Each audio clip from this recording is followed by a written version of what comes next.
Hello and welcome back to those of you who have been to this channel before.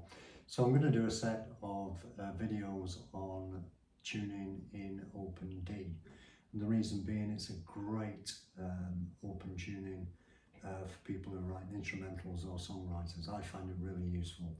So I've been playing in open D for a number of years now, and I thought I'd just share some of the basics with you and show you that you can actually play anything in open D. It's such a great open tuning to work with, plus the fact it doesn't put any strain on your guitar because you're tuning down on your guitar from standard tuning instead of tuning up, so it's not going to put any stress on the neck.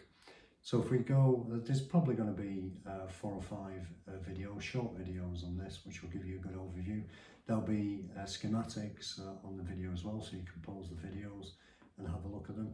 So on this one, in part 1, we're just going to look at the basics. So the basics of open D is that you've got to retune your guitar to D, A, D, F sharp, A, D.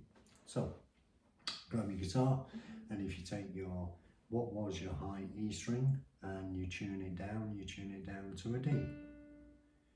You take your next string, your second string, and you tune it down to an A. You take your third string and you tune it down to F sharp. You take your fourth string and you tune it down to D.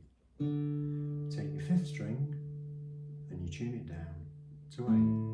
And you take your sixth string and you tune it down to a D again.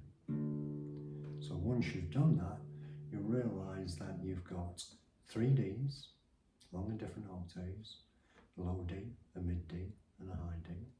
You've got 2 A's, a low A, and a mid to high A, and you've got an F sharp in the middle. And that makes it easier for looking at the scales on the guitar. And if you think of this in numbers, and there will be a schematic on the screen so you can show it, each one of these strings is a 0, and when you strum it, it's a D chord. And that's the beauty of this. You've always got a bass which is the D chord. Now, the notes on the guitar are easy to remember because you're only actually remembering 3 different strings. You're remembering an F sharp, an A, and a D, because the lower you go on the strings, you just got a D, A, and a D. So it's easy to repeat. So if I look at the D string to start with, you've got an open string,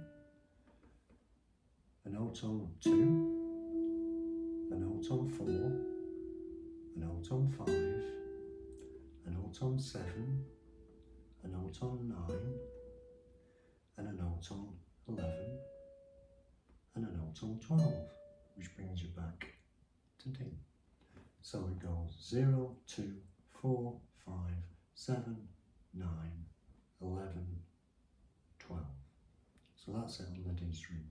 On the A string, it goes 0, 2, 4, 5, 7, 9, 10, 12, which brings you back to your A. So we've got 0, 2, 4, 5, 7, 9, 10, 12. Easy enough to remember. Then on your F sharp, the only difference with this, so they're very, very similar. On the F sharp, you've got 0, you've got 1, you've got 3, you've got 5, you've got 7, you've got 8, you've got 10, and you've got 12, which brings you back to your F sharp. So you've only got to remember the scale positions of those 3, which makes it much more easier for when you're playing, because you can just double up. Remember, a D on the low on your 6th string is the same as on your 1st string, and you can double up. Same with an A, you can double up.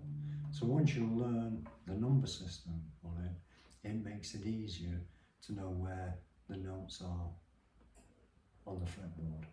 Very easy to play. Anyway, that's step 1 in the program. I'll put step 2 up very shortly, and we'll look at easy chords to get you going so you can start playing something straight away. But anyway, thanks very much for watching, and please don't forget to subscribe, and I'll see you in part 2.